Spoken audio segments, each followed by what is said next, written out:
नमो अरिहन्ताणं नमो सिद्धाणं नमो आयर्याणं नमो वज्रायाणं नमो लोये सौवसाहुणम् अजर अमर विकल विकारी अविनाशी अनंत गुणधाम नित्य निरंजन भवदुःखभंजन ज्ञान स्वभावी सिद्ध प्रणाम ज्ञान स्वभावी सिद्ध प्रणाम। जय बोलो अनंतानंत सिद्ध भगवान की जय।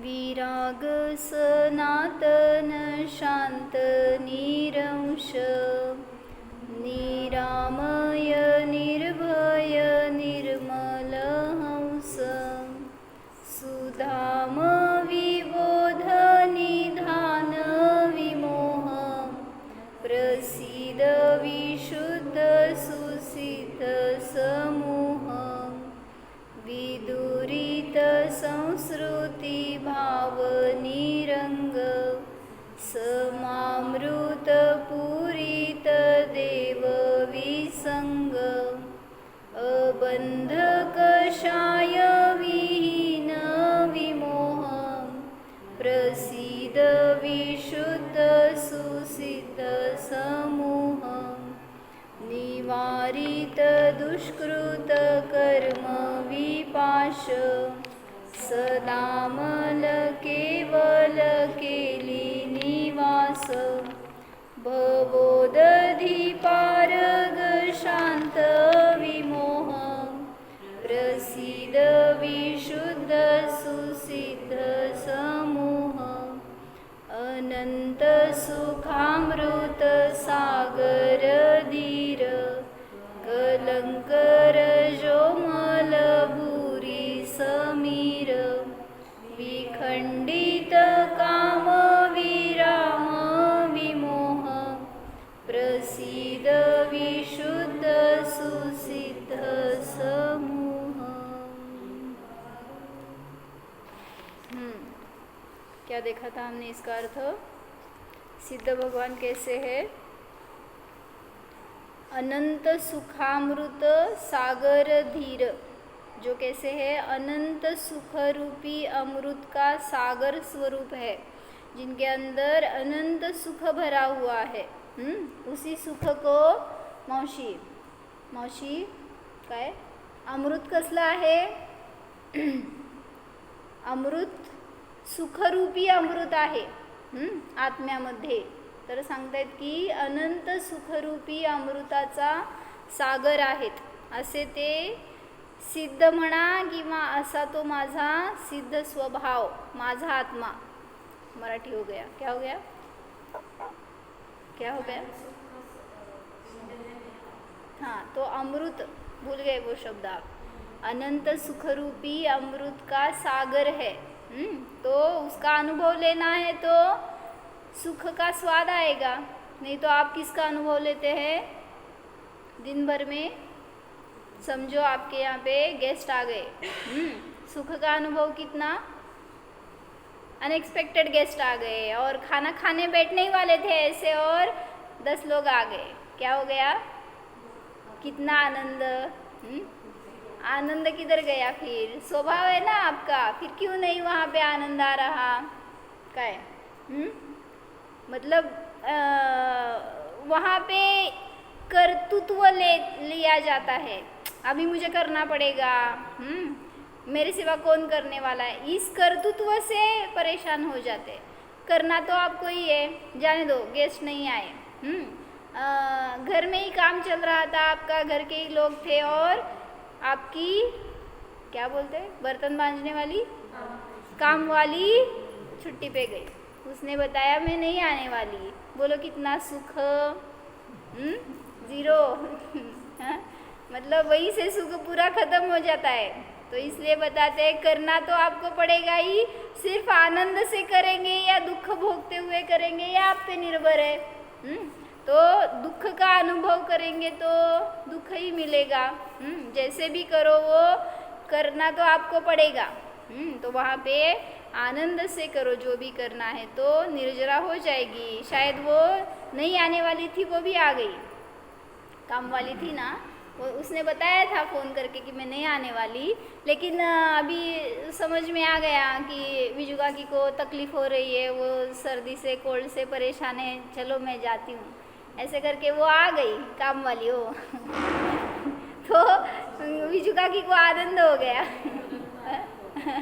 ऐसे फल मिलता है अपने परिणामों का, लेकिन हम आनंद नहीं भोगते, दुख का वेदन करते, इसलिए आज नहीं आने वाली थी, कल भी नहीं आऊँगी अभी। ये किसका फल है? आप ही के परिणामों का। तो पहले हम वो कल की स्टोरी कंप्लीट करते हैं, नहीं तो मुझे टाइम नहीं सफिशिएंट मिलता। क्या थी कल की स्टोरी? क्या चल रहा है अभी? अष्टानिका पर्व चल रहा है ना, तो उसके संबंध में ये कथा है। क्या बताया था? अंकल को सुनाई देता है? अंकल आ जाओ आगे, मेरे साथ रहो। सुन रहे ना? हाँ, तो क्या बताई थी कल की स्टोरी? वो शांतिलाल सेठ थे ना, उनका नाम था शांतिलाल, नाम जैसा था वैसा ही काम था, ऐसे लो ऊपर। हाँ, यथा नाम तथा गुण। हाँ, जैसे नाम वैसे गुण होते, लेकिन अभी ऐसे नहीं रहता। तो वर्णी जी ने एक जगह, हाँ, वो अगले भाव में बन गए थे। नहीं, वर्णी जी ने एक जगह दृष्टांत दिया है, उनका नाम शांतिलाल था। तो एक गृहस्थ ने जाके उनको पूछा आपका नाम क्या है, तो उन्होंने बताया शांतिलाल। फिर बाद में 10 मिनट के बाद फिर से जाके पूछा आपका नाम क्या है, उसने बताया क्या? शांतिलाल। फिर 10 मिनट के बाद में पूछा, अभी क्या हो गया? उनकी शांति, अभी उनका नाम क्या होगा? शांतिलाल। ऐसे भी होता है क्या? तो शांति प्रसाद का नहीं, अभी ज्वाला प्रसाद हो गया, ऐसे बोले उन्हें। तो ऐसे दृष्टांत दिया था वर्णी जी ने। ठीक है, तो उनका नाम था शांतिलाल सेठ। तो वो और उनके ज्येष्ठ भ्राता थे, दोनों भी धर्मपरायण थे। जो ज्येष्ठ भ्राता थे वो तो सम्यक दृष्टि थे, और बाद में होता है, हो जाता है। सिर्फ कंडीशन क्या है? सौदनी पंचेंद्रिय जीव होना चाहिए। चारों गति के जीवों को सम्यक दर्शन की पात्रता है।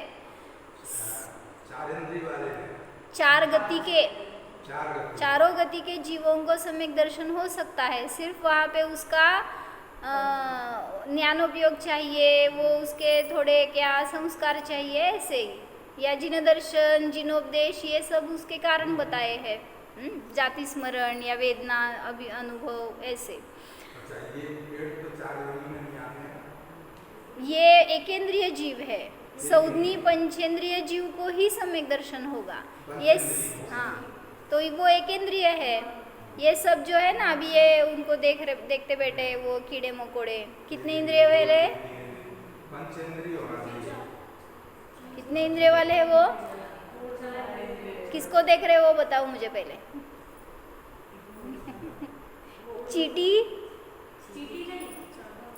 चीटा क्या बोलते हैं? मुंगळाला काय म्हणता तुम्ही? बड़ा रहता है वो। चीटा। हाँ, वो 3 इंद्रिय जीव है। और ये जो पंख वाले होते छोटे छोटे, ये 4 इंद्रिय वाले, तो उनको पात्रता नहीं है। जो सौदनी पंचेंद्रिय है ना, उन्हीं को सम्यक दर्शन प्राप्त हो सकता है। हम तो यहाँ पे सब सम्यक दृष्टि पंचेंद्रिय सौदनी है, तो हमें भी सम्यक दर्शन की पात्रता है। कैसे करना उसको? सम्यक दर्शन कैसे करना? ज्ञान से ज्ञान को लक्ष्य बनाओ, तो वहाँ पे ज्ञान का अनुभव हो गया, उसकी प्रतीति हो गई, मैं जीव हूँ ऐसा आपको श्रद्धान हो गया उस ज्ञान से, वही सम्यक दर्शन है। मैंने अभी सामयिक के टाइम पे वही अनुभव करने का प्रयत्न करा। मैं आपको कितना बता रही हूँ, कितना बता रही हूँ, मैंने खुद से अनुभव किया तो आपको उस वर्ड में आनंद आएगा। तो इसलिए मैं किसी को बताने के लिए नहीं, तो हमें खुद अनुभव करने के लिए ये सम्यक दर्शन की कला बताई है। तो चलो, हाँ, शेर का हो गया ना अभी, कौन था वो? फिर शेर को हो गया, हाथी को हो गया, वो बंदर था उसको हो गया। मुझे तो बहुत सारे पशु पता है, सबको हो गया था, लेकिन यहाँ पे सभी मनुष्य पशु हो गए, पशु मनुष्य हो गए, ऐसे क्या? मनुष्यों को हो नहीं रहा है और पशुओं को बहुत इजीली हो रहा है। मेरे पास बहुत कथा है, आप यहाँ पे रुको, मैं रोज एक कथा बताऊंगी आपको।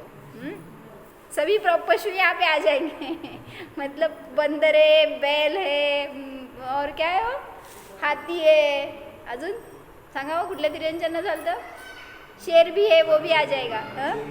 संज्ञी पंचेंद्रिय है सभी है, हाँ, मन सहित।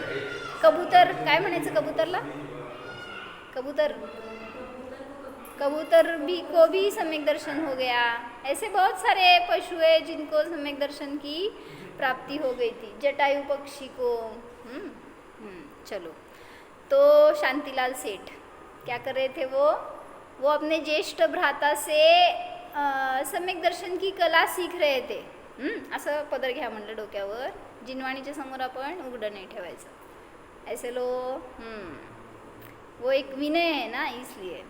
तो क्या बता रहे थे, जो वो शांतिलाल सेठ के ज्येष्ठ भ्राता थे वो सम्यक दृष्टि थे, तो वो अपने छोटे भाई को पूरा ऐसे संबोधन करते थे, उनको भी धर्म मार्ग पे लगाने के लिए प्रेरणा करते थे, प्रोत्साहित करते थे, और ये भी छोटे भ्राता सब बहुत लघुता से सुन लेते थे।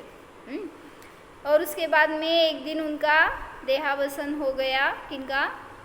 शांतिलाल सेठ का, जो कि हमारे स्टोरी के हीरो है। तो वो मर के कहाँ गए? विद्याधरों के राजा बन गए। बहुत अच्छे से शुभ परिणामों से उनका अंत हो गया, तो वो श्रीकंठ नाम के विद्याधर के राजा बन गए।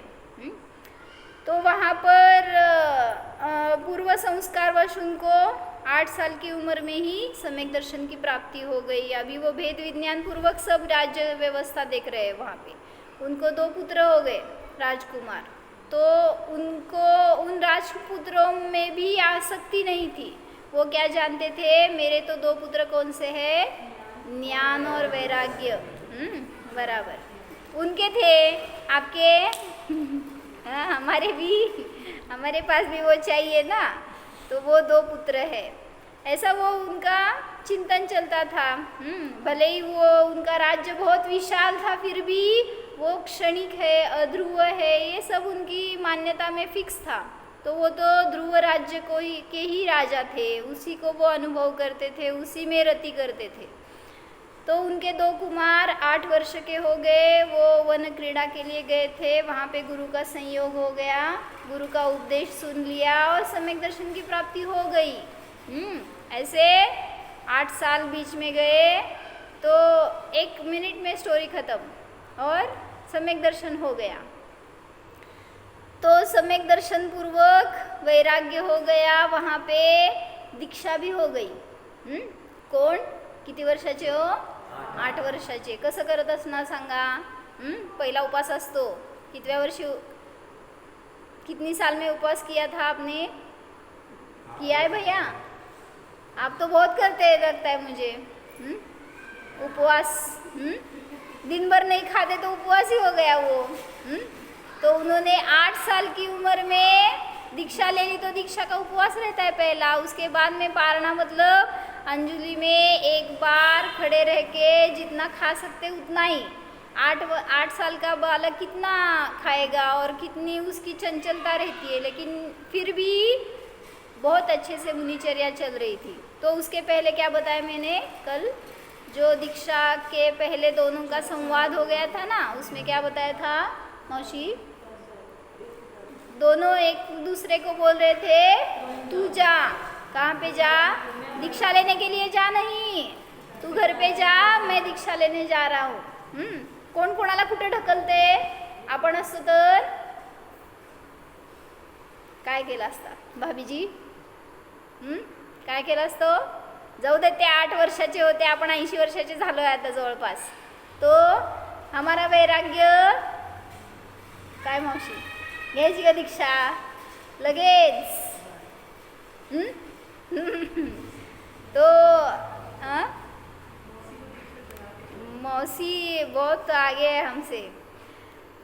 तो वहाँ पे पुत्र, ये एक पुत्र बोलता है दूसरे को, मैंने तो इन्हीं को पिता मान लिया है, अब तो मैं इनके साथ ही रहूँगा. जो निराश थे सामने, वही धर्म पिता है और वही मेरा कल्याण करने वाले हैं. ये सब उनका डिस्कशन हो गया था कल, और दोनों का निर्णय हो गया और दोनों वहीं पे दीक्षा लेने के लिए तैयार थे. तो वहाँ पे सेनापति बीच में आके वो बोलता है कि पहले जाओ और माता पिता की परमिशन तो लो, उनको सूचना तो दो. तो दोनों भी पुत्रों की तैयारी नहीं थी. क्यों?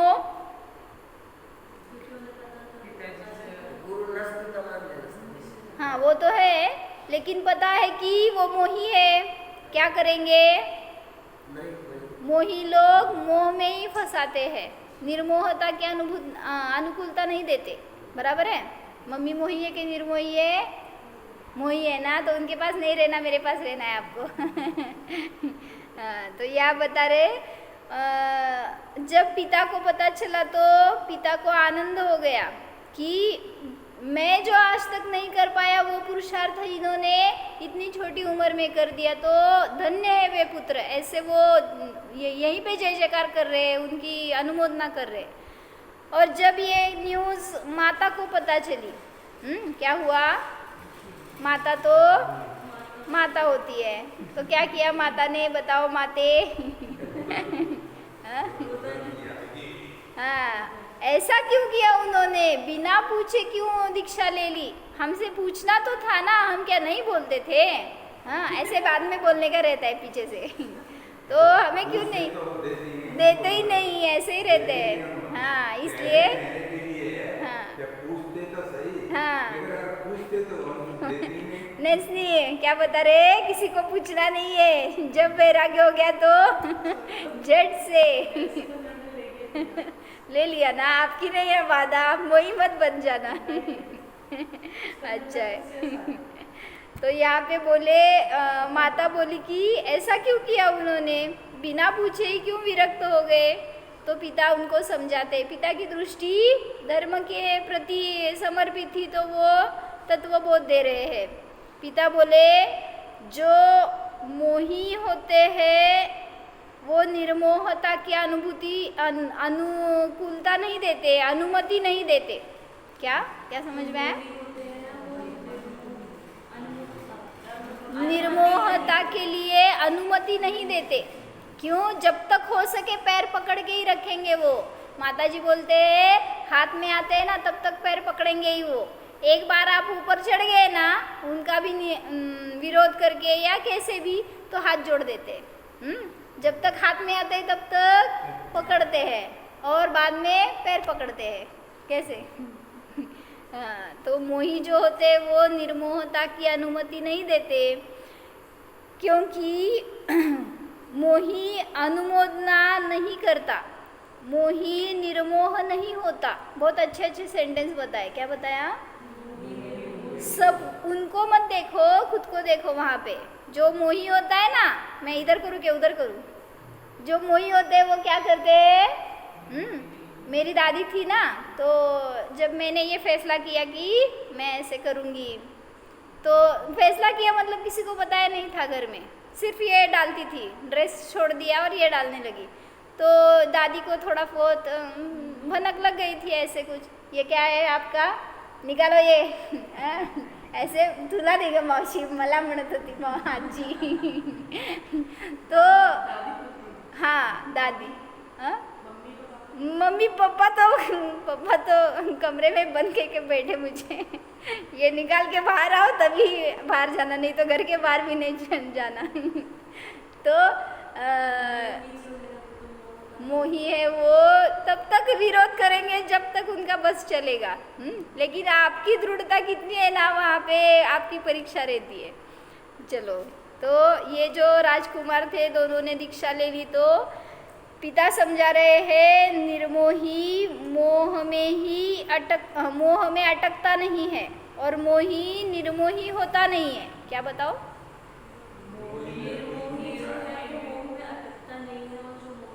सिंपल सेंटेंस करते हैं। मोही निर्मोह नहीं होता, निर्मोही मोही नहीं होता। बताओ। मोही मोही मोही निर्मोही, निर्मोही निर्मोही। क्या? हाँ, समझ में आ गया ना? आप कौन है? आप कौन है? मौसी कौन है? कौन है? तू कौन है? निर्मोही है कि मोही है? निर्मोही है ना? चलो। हाँ, तो बता रहे कि जो मोही होता है वो निर्मोही को अनुमति नहीं देता, उसको मोह में ही खींचते रहता है। तो बार बार वो पिता अनुमोदना कर रहे हैं और धन्यता का अनुभव कर रहे हैं। जो विरागी पिता था, मतलब पिता को भी वैराग्य था अंतरंग में से, तो जो विरागी पिता था उनको न खेद हुआ, न शोक हुआ, न कैसी चिंता भी नहीं। 8 वर्ष के 2 ही पुत्र थे, दोनों को वैराग्य हो गया, निकल गए। अब राज्य कौन करेगा? मेरे बाद में कौन संभालेगा? ऐसी चिंता, मतलब आप स्वार्थी होते हैं। क्यों? हमारा घर, हमारा परिवार, परिग्रह, वैभव ये कौन देखेगा? मतलब कोई आपकी चिंता नहीं करता, सब स्वार्थी होते हैं। मेरा कौन ख्याल रखेगा? मेरे घर का, परिवार का, सबका कौन? लेकिन राजा को ऐसी दृष्टि नहीं थी, जरा भी चिंता नहीं हुई उनको। राज्य कौन संभालेगा ये भी चिंता नहीं, खेद नहीं, अंतरंग में शोक नहीं हुआ और बहुत आनंद से सहकुटुंब वो दर्शन के लिए जंगल में गया। भक्ति पूर्वक उनका स्तवन किया, उनकी पूजा की, उनको अनुमोदना की वहाँ पे जाके, और बाद में फिर से वापस। क्यों नहीं वैराग्य हो पापा को? अभी देखकर तो होना चाहिए था ना, ये मेरे से पहले गए तो। हाँ, तो ऐसे रहता है, मतलब मोह का अगर पकड़ा हो ना पीछे, तो बहुत अच्छा दृश्य देखकर भी वैराग्य नहीं होता। और अगर अंतरंग में ऐसी निर्मोह परिणति हो ना, सिर्फ बाल सफ़ेद हो गया तो भी वैराग्य, वो वृक्ष गिर गया तो भी वैराग्य, बिजली चमकी वैराग्य। ऐसे कैसे करते होंगे ना?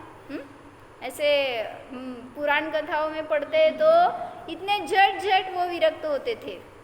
तो अभी उनको दर्शन करके सहपरिवार फिर से राज्य में आ गए और उनका धर्म पूर्वक जीवन चलता रहा। धर्म प्रभावना पूर्वक वो करते थे। कौन है वो जीव? श्रीकंठ राजा। तो पिछले भव का जो ज्येष्ठ भ्राता था उनकी मृत्यु हो गई और वो इंद्र बन गए देवलोक में। सम्यक दृष्टि थे तो देव पर्याय ही मिलेगी, तो वहाँ पे वो इंद्र पद को प्राप्त हो गए। फिर भी इंद्रनाथ इंद्र बोलते हैं ना, मतलब इंद्रनाथ इंद्र जो वैभव का भोग लेता है वहाँ पे, जो वहाँ पे राज्यसभा आदि आयोजन करता है, उसका अधिपति होता है, उसको इंद्र बोलते हैं। लेकिन जो ये सम्यक दृष्टि जीव था तो वो तो चैतन्य पद में ही रमण करता था, उसी का अनुभव निरंतर करता था। इंद्र पद में उसको रुचि नहीं थी। वो जब भी टाइम मिले, जब भी भाव हो, सर्वत्र चैत्यालय के दर्शन के लिए जाता था, यात्रा करता था। तो अभी क्या चल रहा था? अष्टानिका पर्व चल रहा था। अभी क्या चल रहा है? अष्टानिका पर्व चल रहा था। तो उसको भावना हो गई नंदीश्वर के दर्शन के लिए जाए। नंदीश्वर द्वीप में जाते हैं ना देवलोक, देवगढ़, तो वो वहाँ से नंदीश्वर द्वीप के लिए निकला अपने विमान में बैठकर, और विमान बराबर उसके नगर के ऊपर से, किसके? श्रीकंठ राजा के, जो पूर्व भव का भाई था। तो उसके ऊपर से जाते टाइम पे उसको ज्ञान हो गया, अवधि ज्ञान तो होता है उनको। तो जो हितैषी होंगे या वैरी होंगे या भावलिंगी संत होंगे तो विमान अटक जाता है, तो वहाँ पे अटक गया और वो देखता है कि नीचे कौन है, तो कौन दिखा, पूर्व भव का भाई। अवधि ज्ञान से, जाति स्मरण से उनको समझ में आ गया ये तो श्रीकंठ शांतिलाल सेठ पूर्व भव का। तो वो भाई को संबोधन करने के लिए नीचे आ गया।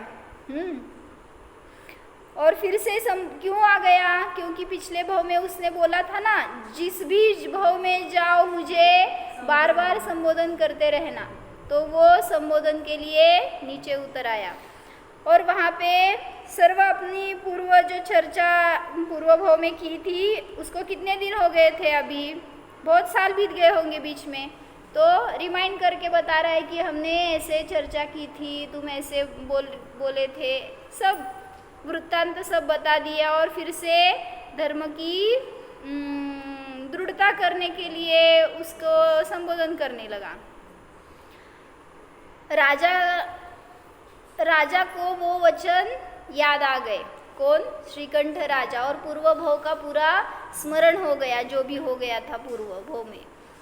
तो इंद्र पर्याय में जो है वो अपना भाई ही है, ऐसे देख के उसको आनंद हो गया। और फिर हालचाल पूछते वैसे पूछ लिया, कहाँ जा रहे हो, तो उसने क्या बताया, नंदीश्वर द्वीप में दर्शनार्थ जा रहा हूँ। तो इसको भी भाव हो गए, मैं भी चलूँगा। वो कौन था, नहीं वो देव था इंद्र, और ये था विद्याधर मनुष्य। तो वो बोला मैं भी चलूँगा तुम्हारे साथ। क्या हुआ, हाँ, तो वो मना करते हैं इंद्र, लेकिन फिर भी इसका अट्टहास कि मैं आऊँगा ही, मुझे भी दर्शन करना है।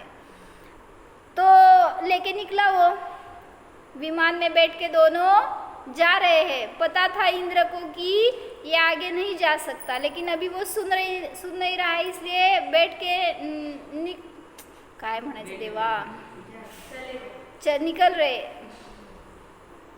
समझ में आ गया ना, गए नाही, अभी आहे वही पे। तो कुठंपर्यंत जाणार मनुष्य हो, मानुष्योत्तर पर्वतापर्यंतच। ते कुठं आहे, मानुष्योत्तर पर्वत कुठं आहे, हां, अडीच द्वीपाच्या शेवटी जो आहे तो मानुष्योत्तर पर्वत, तो वहाँ तक ही जाते हैं मनुष्य, उसके आगे नहीं जा सकते। तो वहाँ तक जाने के बाद विमान अटक गया, वो नहीं जा सकता था आगे, तो मानुष्योत्तर पर्वत पर जाके वो विमान रुक गया। तो बताया अभी इंद्र ने कि इसके आगे तुम नहीं जा सकते, यहीं पे उतर जाओ। तो उसको बहुत बुरा लगा कि हम आगे नहीं जा सकते, लेकिन फिर भी वो वहाँ से उतर गया। उसको बहुत खिन्नता लगी कि हम आगे नहीं जा सकते। तो वहाँ पे उसने, इंद्र ने उसको संबोधन किया कि तुम यहीं से नंदीश्वर द्वीप की भावना करो, दर्शन करो, तो हो जाएगा दर्शन आपको। तो वहाँ पे वो सम्यक दृष्टि तो था अभी, तो वहाँ पे उतर गया। तो वहीं पे मुनि थे, मानुषोत्तर पर्वत के निकट कहीं मुनिराज थे, तो उनका दर्शन कर लिया। वहीं से भावपूर्वक वंदना की नंदीश्वर द्वीप की, तो नंदीश्वर की नहीं, ज्ञानेश्वर की वंदना हो गई, ऐसे मुनिराज ने बताया। जो वहाँ पे मुनिराज थे ना, उनको भावना समझ में आ गई इसकी। तो अगर तुम्हें नंदीश्वर की वंदना करना है तो ज्ञान ईश्वर को जानो पहले। तो विरक्ति हो गई वहीं पे मुनि के दर्शन और संबोधन से, और भावना हो गई, वहीं पे दीक्षित हो गए। किधर थे, घर गया, परिवार गया, अभी मतलब पुत्र को कहाँ पे दीक्षा लेना था, कब लेना था, और इनको कहाँ लेना था। योग कैसे रहता है ना, संयोग, वैसे नियोग वहीं पे दीक्षा हो जाएगी। तो वो वहाँ पे उतर गए और मुनि के निकट जाकर पराधीन पर्याय के त्याग की इच्छा व्यक्त की। मतलब ये मनुष्य पर्याय है, राजा है, ये सब पराधीन पर्याय है, इनके त्याग की इच्छा हो गई। अष्टानिका संयम का पर्व है, तो महाराज जी ने बताया कि संयम अंगीकार करो, ऐसे प्रेरणा कर रहे थे। बस ये तो पात्र जीव थे, ऐसे बीज पड़ गया तो अंकुर फूट गया उसमें से। संयम अंगीकार करो ऐसे बोला, तो इन्होंने तो पूरा ही त्याग कर दिया, महासंयम ले लिया, महाव्रत। और पर्व वहाँ पे बहुत आनंद से उन्होंने व्यतीत किया। वो देव भी उधर न जाते, यहीं पे रुक गए, जो उसके साथ जाने वाला था नंदीश्वर द्वीप में, तो यहीं पे रुक के उन्होंने भी दीक्षा का महोत्सव मनाया, संयम की खुद भावना की। मतलब उनको तो लेने नहीं आता था, तो सब देव ऐसे भाव करते हैं, आपकी हम अनुमोदना करते हैं, इसी संयम के लिए हम तरस रहे हैं, लेकिन हम ले नहीं सकते। कौन बोल रहा है? इंद्र और वो सब देव जो भी थे उनके साथ में। तो वास्तविक नंदीश्वर के दर्शन आप ही ने किए, हमने तो नहीं किए। तो आप ही उसके दर्शन कर सकते हैं, कर रहे हैं। हमें कैसे होगा? तो देव विचार कर रहे हैं और धन्यता का अनुभव कर रहे हैं कि ये मुनि हो गए, इनकी ये मंगल दशा, इनका मंगल सानिध्य हमें मिल रहा है, इसका आनंद हो रहा है उनको। इंद्र ने भी अनुमोदना की। अभी क्या हुआ? वहीं पे धनशिका की आता टर्निंग पॉइंट आला आणि तुम्ही माझ्यासोबत नाही आहे, तो वहाँ पे मुनिराज क्या कर रहे हैं? अनुभव ले रहे हैं, अपनी साधना इतनी उत्कृष्ट कर रहे हैं कि क्या बोलते हैं, पिछले संस्कारवश तो इतनी विशुद्धि थी, तो अभी ज्ञान की साधना से छठा सातवां करते करते श्रेणी आरूढ़ हो गए। 8, 9, 10, 12 और 4 घाती कर्मों का नाश करके केवल ज्ञानी हो गए। जय बोलो श्रीकंठ मुनिराज की जय, भगवान की जय। मुनिराज भी नहीं रहे अभी, श्रीकंठ भगवान हो गए। तो नंदीश्वर द्वीप में कब जाएंगे? अभी जा सकते कि नहीं? अरिहंत हो गए ना, अभी अरिहंत हो गए तो जा सकते कि नहीं? अरिहंत हो तो जा सकते कि नहीं नंदीश्वर द्वीप में? अब उनको जाने की क्या जरूरत है? वो ही जरूरत हो न हो, गए कि नहीं ये मैं पूछ रही हूँ। जा सकते कि नहीं जा सकते? कितना बड़ा क्वेश्चन पूछा है मैंने। मनुष्य वो भी नहीं जा सकते, अरिहंत तो यहीं पे है, 2.5 द्वीप में ही, उसके बाहर नहीं है। हाँ वो तो है, वो यहाँ पे आ गया, ये वहाँ पे नहीं जा सकते। भले ही वहाँ पे 4 घाती कर्म गए हैं, वो अरिहंत दशा को प्राप्त हो गए, फिर भी नंदीश्वर द्वीप में नहीं जा सकते। तो यहाँ पे वो बता रहे हैं नंदीश्वर द्वीप में बिना गए ही अरिहंत हो गए, तो तुम्हें क्यों जाना था वहाँ पे? दर्शन करना है, भक्ति करना है, वंदन करना है, क्यों करना है? जो वहाँ जाके करना था ना, वो कार्य यहीं पे हो गया, तो इतने अच्छे परिणाम हो गए उनके। तो यहीं वो राजा की दशा छूट गई, मुनि दशा आ गई, वो भी छूट गई, अभी अरिहंत हो गए, अभी कहीं जाने का विकल्प सब छूट गया। तो बताते हैं अभी तो नंदीश्वर ज्ञान में ही आने लगा, वहाँ पे जाने का ज्ञान ही नहीं रहा, वैसे भाव ही नहीं रहे।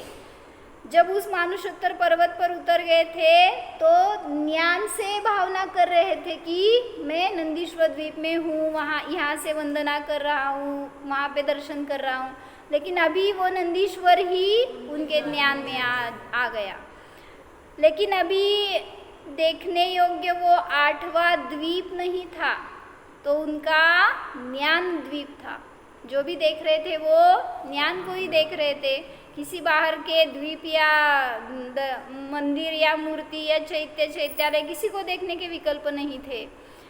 न्यायक स्वभाव ही सच्चा नंदीश्वर है, इसलिए इसी को अनुभव रहे थे। तो जब जिसने भी इस लोक को अनुभवा, इस ज्ञान द्वीप को अनुभवा, तो उसको लोकालोक जानने की विद्या प्रकट हो जाती है।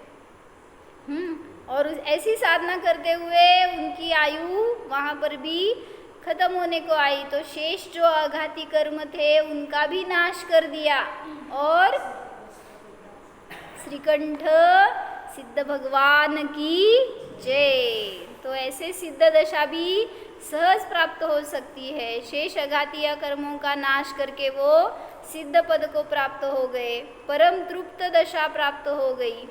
ऐसा ही पुरुषार्थ हमें भी करना है। क्या है? अभी अष्टानी का पर्व है। आपको किधर जाना है? दिल्ली जाना है। हाँ, तो अभी किधर जाने का विकल्प बोलो नहीं है, कैंसिल कर देते हैं रिजर्वेशन आप भी। तो यहाँ पे आ गए तो यहीं पे साधना करना है। वो मानुषोत्तर पर्वत से घर भी नहीं गया, वहीं पे मुनि दीक्षा ले ली उसने। तो आपको जाने की क्या ज़रूरत है? आपको जो देखना है ना सब हम दिखा देंगे। क्या क्या देखना है? नंदीश्वर को उसको जाना था। सब यही है, तो यही देख सकते हैं आप। सिर्फ अपने परिणामों की विशुद्धि आवश्यक है तो वो यहाँ कर सकते हैं। घर में जाने के बाद कितनी विशुद्धि? हाँ भैया, क्या अशुद्धि? अशुद्धि है ना, तो विशुद्धि में रहना है क्या अशुद्धि में? कुछ झूठ नहीं बोलना। यहाँ पे मंदिर में बैठे आप। यहीं पे रहना अभी फिर। तो ऐसा पुरुषार्थ हमारा भी होए, इसलिए यह पर्व आया है और इस पर्व का ऐसा हम सदुपयोग करना चाहिए। जो भी पर्व आते हैं वो क्यों आते हैं? माता जी बताते हैं पर्व क्यों आते हैं। क्यों आते हैं पर्व? कहो पर्व क्यों आते हैं काका? किती वेळा सांगितलं आम्हाला? हां, शुद्धीकरणासाठी। अजून पर्व क्यों आते हैं? काओ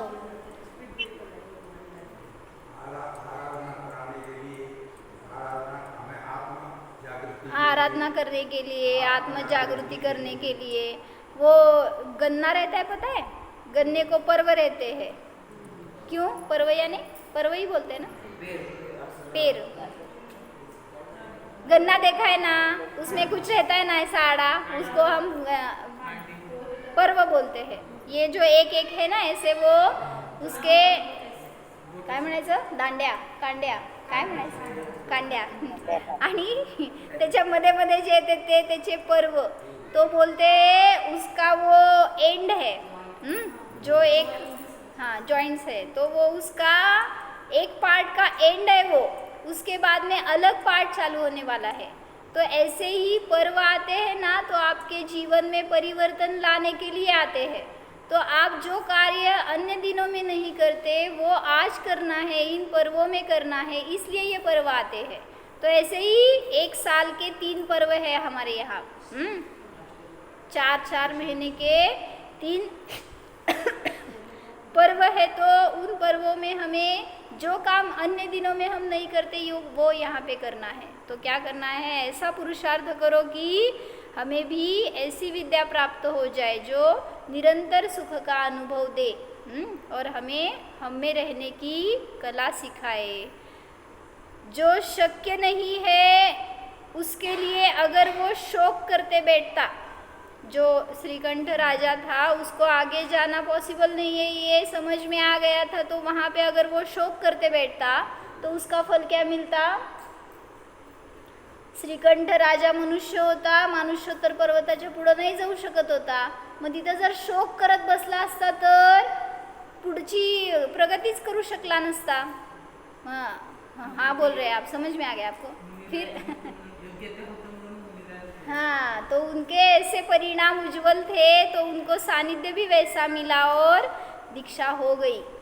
तो ये आपको भी ये अपने लिए सीख लेना है। हमारे पास जो नहीं है उसका हम चिंतन करते हैं, उसको लेने की क्या बोलते हैं, मिळवण्याची, हाँ वो मिल जाए इसके लिए पूरा प्रयत्न करते रहते हैं। जो है उसका अनुभव ही नहीं करते। जैसे एक दृष्टांत क्या बताया था कि एक 2 मित्र थे और उनमें एक मित्र को नौकरी लग गई, जॉब लग गई, तो बहुत अच्छी पेमेंट थी उसको, 25,000 पेमेंट थी। तो दूसरा मित्र था उसको नहीं लगी थी, तो इसको आनंद हो गया, मुझे लग गई, इतने अच्छे पैसों की लग गई। ऐसे वो सबको बताते फिरता था, तो उसको भी बताया, जो मित्र था उसको नहीं लगी थी। तो उसको ज़रा फील होता था हमें नहीं लगी, हमें नहीं लगी। अभी इसका अनुभव क्या, मुझे इतने अच्छे पगार पेमेंट की नौकरी मिली है, तो दूसरे भाई को नेक्स्ट मंथ और अच्छे पेमेंट की जॉब लग गई। अभी इसको क्या हो गया बताओ? सारा आनंद चला गया। क्यों? हाँ? पैसे कम हो गए क्या उसके? जॉब चली गई क्या? फिर उसकी पोस्ट, उसकी पेमेंट वो तो है वैसे ही। कल तक वो आनंद दे रही थी, आज क्यों दुख देने लगी वो? क्योंकि कंपैरिजन शुरू हो गया ना, उसको मेरे से ज़्यादा है तो मुझे भी ज़्यादा चाहिए। ऐसे दूसरों का देख के ज़्यादा दुखी है आज जीव। तो ऐसे बोल रहे हैं, दूसरों का देख के वैराग्य को प्राप्त हो ना। रागी द्वेषी होने के बजाय अगर वैरागी हो गए तो अपना ही कल्याण है। तो जो नहीं है उसका खेद नहीं करना है। मुझे 5,000 कम है उससे, उसको 30,000 की लग गई, इसको 25,000 की थी, तो 5,000 मेरे पास कम है, इसका अनुभव चल रहा था उसका। 25 है उसका नहीं। तो जो नहीं है उसका अगर आप अनुभव करते रहेंगे तो शोक ही होगा, दुख ही होगा। जो है उसका अनुभव लो तो आनंद में जी सकते हैं। ओम। हाँ? आनंद या सुख? आनंद, आनंद बराबर। तो हम आनंदी बन सकते हैं। स्वभाव सुखमय है।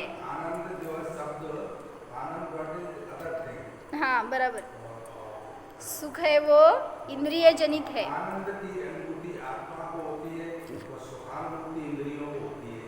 ठीक है।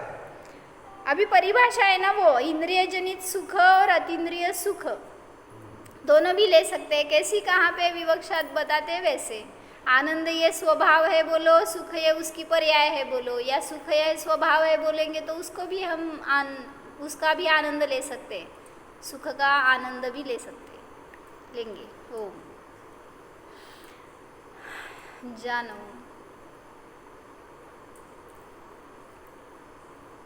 ज्ञानेश्वर को जानो, यह मैं आत्मा स्वयं ईश्वर हूँ।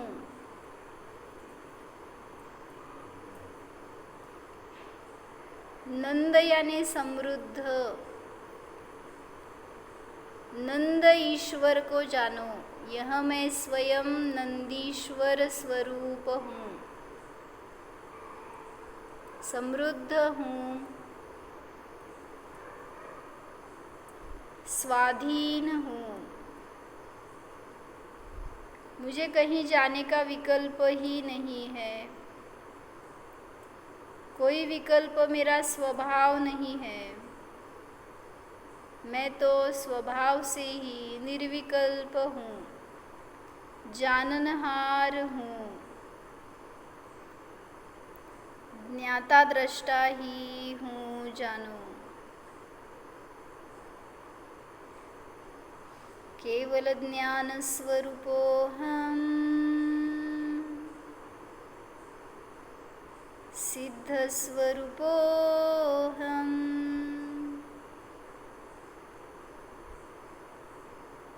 ओम